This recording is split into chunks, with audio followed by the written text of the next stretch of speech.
What's up, everybody? Hope you're all doing well. As some of you may know, AMD has recently released the RX 500 series. This includes the 580 all the way through the 550, and that's their most recent generation of GPUs that actually just got announced today officially, and we're going to check out if those are worth your money when it comes to mining.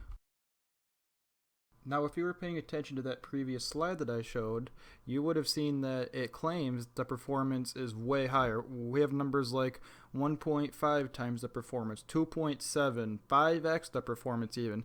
But you have to keep in mind what they're comparing it to. So for the 480, they compared it to, no, I'm sorry, for the 580, they compared it to the 380X, which is now two generations old. That's using their old architecture, which isn't even Polaris. For the 5x increase, that came from the RX 550, which was compared to IGP, which is an old GPU setup that we would expect modern GPUs to crush. That's like saying this new Dodge Challenger is so fast. It was 3 times as fast as a Prius in a 0 to 60 test. It's like, well, of course it was. You're comparing a muscle car to an economy car. You know, it's not made to be fast. So you have to keep in mind that, of course, they're going to skew the numbers slightly, and they aren't being dishonest. They just aren't using very relevant comparisons to what you would see. Because if they compared to the 400 series car, they'd have 5% increase perhaps, which wouldn't help sell their cars very much.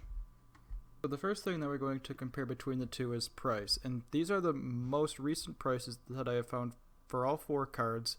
You can confirm them on your own if you want. And currently, it's said that the RX 580 is going to retail at $249, and that's compared to the 480's $199.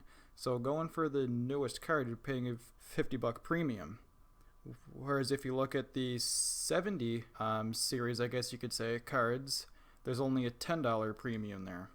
So the RX 570 might be a pretty killer deal if you can get it for that good price. Now, it may be like the previous 2 generations where when they first came out, they all sold for more than MSRP. That could possibly happen. Hopefully it doesn't.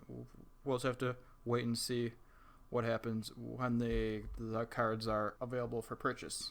Thing that's arguably even more important than the initial cost of the card is the card's total power consumption. Now, depending on where you live will dictate how much your power costs.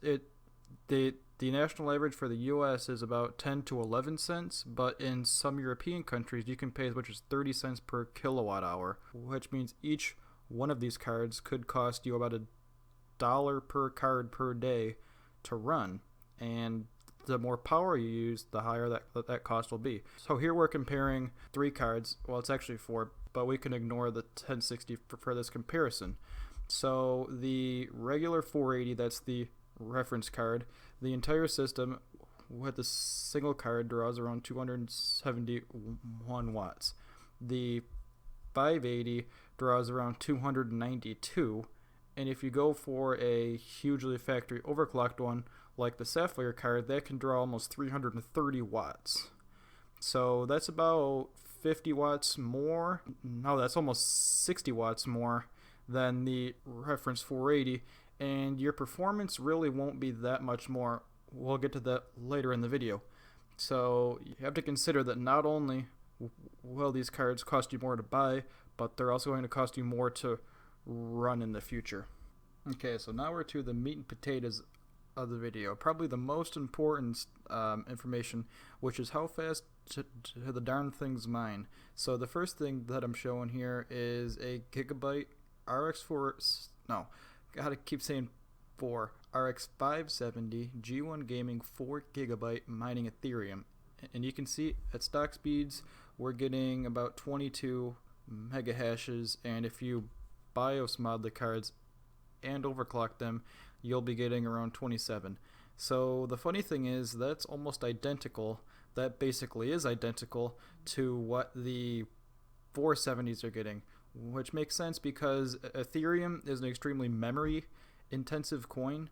So the memory capacity and speed are really the most important things when it comes to Ethereum mining.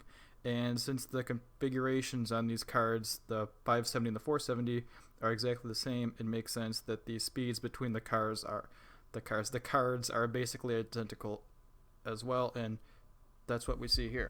Okay, so next up we have the same GPU, but this time it's mining Zcash. So we can see at stock speeds the card is getting around 274 approximately hashes per second, which I can tell you is basically identical to what my RX 470 gets. In fact, I just checked it before recording this, and I was getting 275.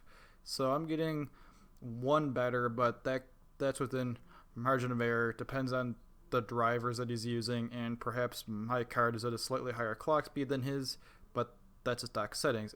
And you see again, if you BIOS mod and overclock the card, the speed is bound to go up.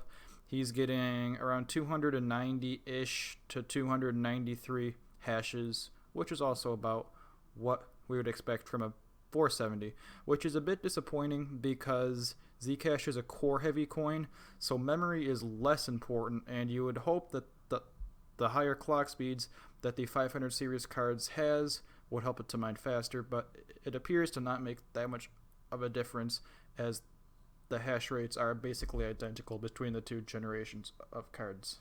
Okay, and now we have the RX 580 8GB. This is the Asus Strix model mining Ethereum, and we can see at stock speeds we're getting around 24 hashes, which again is about what we can expect the 480 at stock to get. And if you BIOS mod and overclock the card, we're pulling in just under 30. We're getting 29.5 approximately. So again, a BIOS modded and overclocked 480 can easily hit 30. In fact, I've seen them go all the way up to about 32, but that depends on the settings that you have. So again, with Ethereum, you don't really expect that much of a difference because, as I said before, the memory configurations between the 400 and the 500 series are the same, and you can also look at the power consumption at the bottom if that's of importance to you.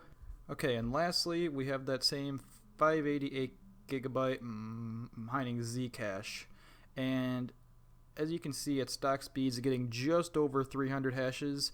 We're getting 303, 304-ish, and a stock 480 will get just under this. It'll get around 298 to like 300 approximately hashes, and again, this depends on your specific card and how the chip in it is and the clock speed that it's at and all that. So this might be just a hair above the 480, I'm sorry, but there's really not that much of a difference. Then if you BIOS mod and overclock the card, we're getting around 335. So again, that's almost identical to the 480 here. There's not a whole lot of difference, and again, you can check out the power consumption if that's of any interest to you. Okay, so last but not least, we have the regular, just the other specs of the cards. Starting off with the compute units, we see that both the 580 and the 480 have the same at 36.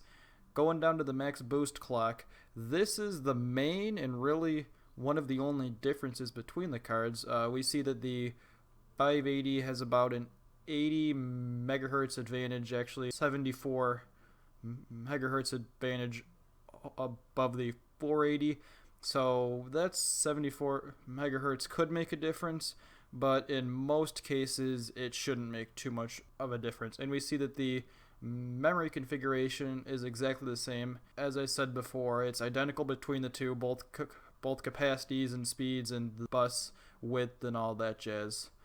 And then because the clock speeds are a bit higher, teraflops and max compute performance between them is as well, and that you can't really directly relate teraflops to either mining performance or gaming performance or stuff like that. It's just kind of a number to get a rough estimate of how fast your card should be, and the process between the cards are the same. They're both 14 nanometer. They're just slightly more optimized on the 580 And I do believe that Digital Foundry made a mistake on this, which I got this chart from there. It says first gen for the 580 and it says latest for the 480, and I do believe that it's supposed to say latest for the 580 and first gen for the 480. That was just a slight mistake on their part. The die sizes are identical, and due to the increased clock speed, the TDP of the 580 is a bit higher. Okay, so now we finished going through all the specs and comparing the two series of cards. Now it's time to decide if it's worth your money to go out and purchase the new ones. If you currently have 480s or 470s, there's really no reason that you should consider buying the new ones. You're going to be paying more for them than you paid for the 480s. They're going to use more electricity, and the performance for them will be basically identical, and if you're lucky you might get a couple percentage more hash power, but this probably won't even make up for the additional power that the cards are going to draw. Now, if you don't have any cards currently and you're looking at buying your first cards, then you could possibly consider the 500 series cards.